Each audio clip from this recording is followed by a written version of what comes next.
What's up, guys? J40 here. I just wanted to show you guys this video by this lovely lady. Her name's Lilly Tang Williams, and she's a survivor, defector, I guess you could say, from China. And here she's having these conversations with other survivors, other people that left communist China. And I think her perspective is brilliant.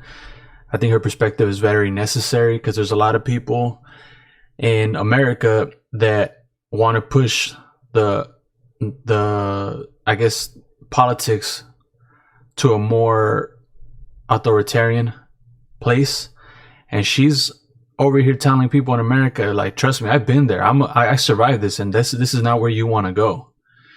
So you got to pay attention when immigrants, people that have been in these other countries who now live here, tell you, believe me, I escaped this, I survived this, you don't want this, and the way you're pushing things, you're headed in that direction.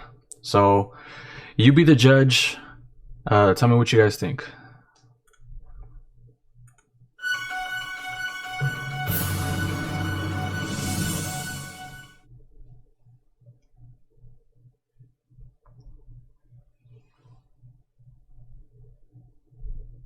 Hi, my name is Lily. I was born and grew up in China. I was 2 years old when Mao started his Cultural Revolution. I was 12 when he died. Imagine I was 4 years old. My memory started with seeing a dead man's body naked floating on the water of this very deep community shared water well. I was told years later that he committed suicide and he was a black class. Mao used the Cultural Revolution to purge his political enemies. He shut down schools and told the Red Guard to go to get rid of all old culture, ideas, habits, and customs. So they did. One thing that I can't stop but think is and you let me know what you think. Am I way off here? But it does seem like when we hear even Joe Biden, when he was like, oh, Antifa's just an idea, kind of trying to say like, oh, there's no actual group or it's super decentralized. But look at what oftentimes they get away with. I've heard crazy stories like in Seattle, Portland, like the police, there's times where they don't even interfere. They just let them go about and destroy and vandalize areas. The Red Guards had Mao Zedong's blessing.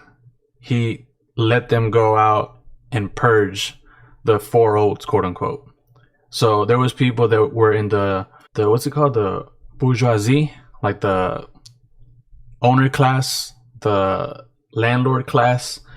They went out there and humiliated them. They rounded them up. Sometimes they would kill them. But you got to understand, it takes somebody with strong political influence to say, go ahead and do it. Like, you have blessing. So am I crazy for comparing those two, what we now see as Antifa and what we saw back then in China as Mao's Red Guards? Did they have the blessing? Here in America, are people looking the other way? Are people that lean left, people in political power, do they look the other way as Antifa goes about and vandalizes, terrorizes people? Let me know what you think. Top down statues, burn down churches, temples, burn books and cultural relics, looting shops and homes with old cultural items, and make black class people to go to struggle sessions publicly, denounce themselves, shame them, make them apologize for their past, and make the children denounce their family and change last names. They also change names of streets, schools, institutions to show they get rid of the old names. Censorship, self-censorship, they're everywhere. That the press controlled by one-party dictatorship, constantly feeding propaganda in our daily lives. We did not know what truth was. This is kind of hilarious because she mentioned censorship, and I remember, I'm not going to act like I know all my history, but I know that one of America's goals in dealing with China, like around the 1970s, when China entered the was it with the World Trade Organization, the WTO? It might have been. Their ultimate goal was working with China through helping them, industrialize themselves. And USA basically wanted to kind of sneak in or persuasively bring in democracy. And it's kind of hilarious how we didn't really sneak in democracy, but rather China exported mass censorship to us. Because I mean, look at the country you're living in right now. If you're in America, if you've been paying attention, things have been getting very ridiculous. Mass censorship. It started off little its and bits here. You would hear like, oh, so and so got kicked off Facebook. So and so got. Now it's an open thing. Now people are just like, oh, they got censored. Oh, they got shut down. Oh, their account got taken down. So it's just funny for me when I think about it. America wanted to bring democracy there. China said, no, screw you. And actually, you're going to take our censorship and you're going to censor your own people. So, and it's kind of funny because I've heard Owen Benjamin, the band comedian, he says something like, at least in China, they tell you what the rules are. They tell you like, hey, dude, just don't talk shit about the CCP. Don't talk shit about the president. Don't mention Tiananmen Square. And you're basically good. They give you a list of things that you can't talk about.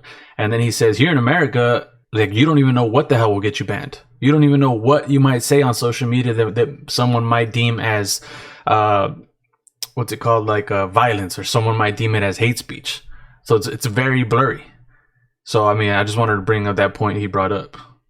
Law enforcement was told to stand down were people being tortured publicly. And there's no rule of law, no due process. 20 million people died during the 10 years social political chaos. I was a rich child working poor class. I was brainwashed. I thought Mao was like a god. I'm very concerned, terrified to see what is going on American soil today.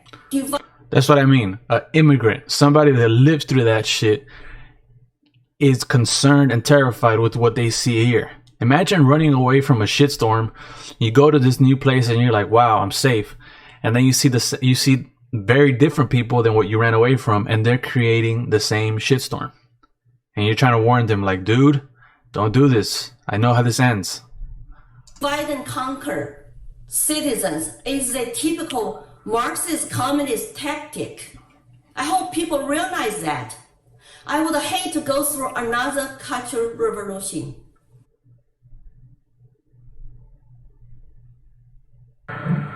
各位好，我是戈壁东，我来自中国，现在我居住在美国东部。因为反对 CCP 的独裁统治，我曾经被关押了7年，出狱以后还被监控了10年。我最近的30年只有5年的正常人的生活。我的生活写照是妻离子散，家破人亡，逃亡到了美国。我们这些人经历过集权的邪恶，所以对美国现在发生的事情比没有经历过集权统治的美国人更敏感。See, here we have another dude. His name's Guppy. I don't know if that's really his name, but see, he escaped the same shitstorm, and now he sees the shitstorm brewing here in America. Imagine that, living a troubled life, and you go and you're like, well, I'm gonna go to America, man. You know, that's the beacon of hope around the world. And you see the same shitstorm brewing up there. 我们知道 CCP 最邪恶的理论就是阶级斗争，他们告诉人们，你们中的一部分人是被压迫者的后代，而另一些人是压迫的人，所以你们要相互杀害。中国在过去的70年里，让农民杀害抢劫地主，让工人杀害资本家。我经历过中国的文革，我亲眼看到过那些年轻的学生被鼓励和杀害他们的校长和老师。 Can you believe that? Encouraging students to kill their professors and encouraging workers to kill the owners, people to kill their landlords. Class warfare is what Mao waged in China. 那些被迷惑的学生在大街上剪掉别人的裤子和头发，甚至一条裙子和一件西装都被认为是邪恶的。所以歌曲、戏剧、书籍、电影、传统的历史和文化都被中共宣传作是不屑阶级的，都要被禁止和摧毁。整个中国在10年当中只有8个宣传中国的样板戏，甚至我们现在喝的咖啡和吃一点好的食物都是犯罪。大学被禁止了，所以中小学生都罢课闹革命，去殴打和羞辱他们的小老师。这个名词叫批斗。说起来你们绝不能相信，今天美国人所拥有的生活中的每一件事，在中国文革时代都是犯罪。你们家有一件漂亮的家具，你拥有一个漂亮的玩具，都会被认为是剥削阶级。如果你拥有汽车，也许你会被当场打死。所以整个中国在那10几年里边，只有几亿人，这几亿人当中只有2种颜色，一种是灰色，一种是黑色。然后军人穿的那种绿色的军装成了人们最高的奢侈品，很多人还不能拥有。有2000多万人被杀死，几乎所有的名人和专家都被殴打和剥夺了所有的一切，他们中间有1半的人被打死或者自杀。最恐怖的是，那些被煽动起来的学生喊着同一的口号，相互开枪杀害对方。这是一场以阶级斗争为名的人类的大劫难。但是今天美国出现了一种种族主义理论。Pay attention to what he said. All that shit, I'm not going to repeat it, but basically class warfare. How they weaponized the idea of oppressor and oppressed. Oppressor and oppressed. You're either an oppressor or an oppressed. You can't just be of good means, maybe you have some wealth and you're just a good person, you try to live a good life and all that, try to help others, whatever. No. That would make you an oppressor, and you're an oppressed. You can't just be like, hey man, I'm working class, but I'm working my way up. I'm going to try my best and teach my kids the same. No. You're oppressed. And he's seeing some of this shit here in America with critical race theory. You're either an oppressor or an oppressed. An oppressor or an oppressed. They call this like just standard Maoist maybe, or just standard Marxist shit. Teaching people that you're either have it good and you're exploiting people, or you're having it bad and you're being exploited. But 实际上它就是中国的阶级斗争的翻版，他们同样是把人们分成压迫者和被压迫者，然后让人们分裂和去斗争。我们不认为美国存在种族歧视，至少我从来没有遭遇过，相反我一直受到了很多尊重。谢谢大家。 Straight up. My name is Xi Van Fleet. I think she was the mom.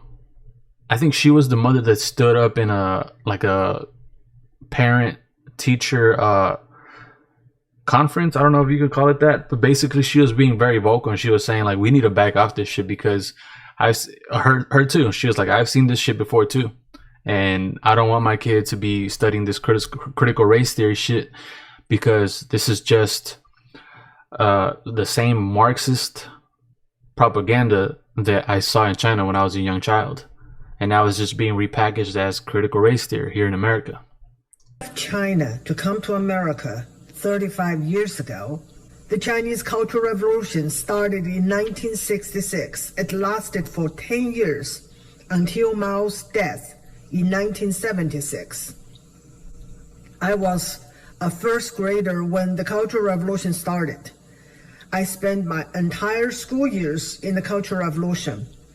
After I graduated from high school, I was sent to the countryside to work in the fields, to be re-educated by the peasants. During the Cultural Revolution, I witnessed the Red Guards rampage through my city in search of anything old to destroy, because Mao ordered them to dismantle the four old.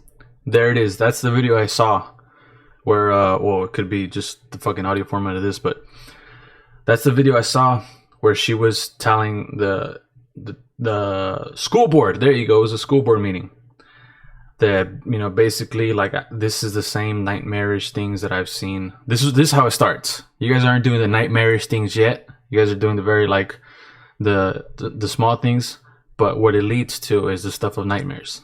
Old ideas, old tradition, old customs, and old habits. The Red Guards tore down Buddhist statues and temples. They went door to door to raid homes, to smash old furniture, old books, old vases, and old whatever.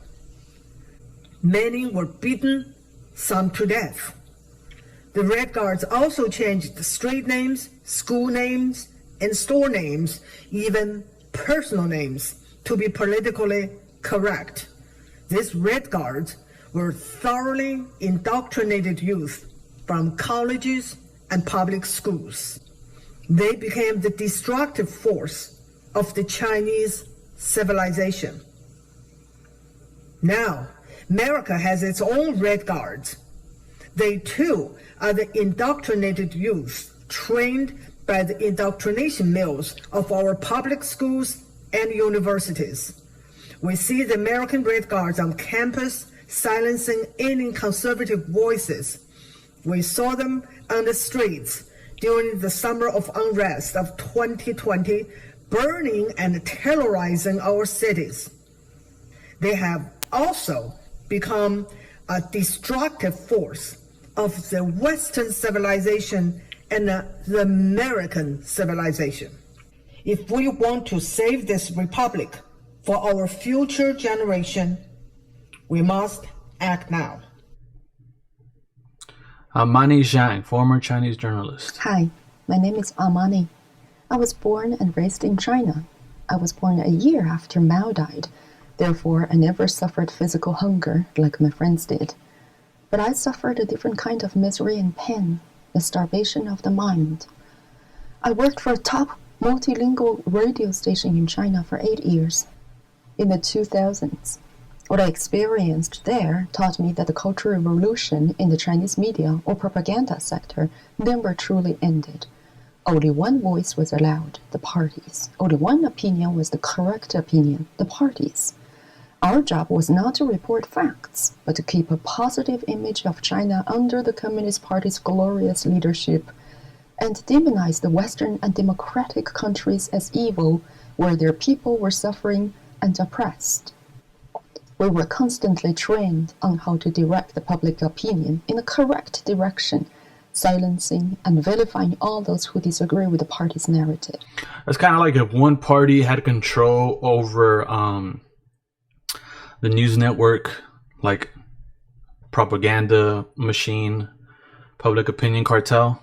Like if one, like let's say it was the Republicans, they had control over all of the biggest entities of news. Like I'm talking like those guys, like MSNBC, BBC, fucking CNN, all that crap. If one party had the final say so over what all those news networks reported. Can you imagine that? But it isn't that way. You have left and right here. You have Democratic established news criticizing the right, Republican and conservative leaning news networks criticizing the progressives, the liberals, all that. So it's way different here than in China, where it's all one party control. Yet in today's America, especially during the last 18 months, I've seen a strange change. The media, the educational system, and the big corporations here all seem to have unanimously adopted the same tactics to drown out different voices. Only those who agree with them are encouraged to talk. Those who disagree are not only ignored, but often labeled, mocked, shamed, and outright silenced. Those who dare to speak their minds often risk losing their jobs and being shunned by the communities that they grew up in. This is why I feel compelled to come out and speak my truth, because I've seen it all happen before in China, and I'm appalled to see it happening here again in my beloved new homeland. Destruction of the mind starts with the destruction of free expression and suppression of a person's curiosity and ability to question and to disagree. It will not solve any problems in real life or lead to enlightenment. Instead, it will destroy the human spirit, the culture and environment of free thoughts, free exchange of ideas, creativity, and innovation. Thank you. Yeah, that was by the channel. Her name is Lilly Tang Williams. Give her a follow. She's amazing. Check her out on the Tim Pool podcast, Timcast or whatever. Yeah, but this lady's amazing. She has other videos. We'll probably watch them some other time, but give her a follow. She's amazing. I would love to have her. Damn, I just pulled on my cable. I would love to have her as a guest on the podcast, and I feel like we will one day, you know. But yeah, let me know what you guys think. Do you see a light at the end of the tunnel? Will America fully cave to Chinese-style mass censorship? Are we going through our own cultural revolution here in America, like China did? Let me know what you guys think.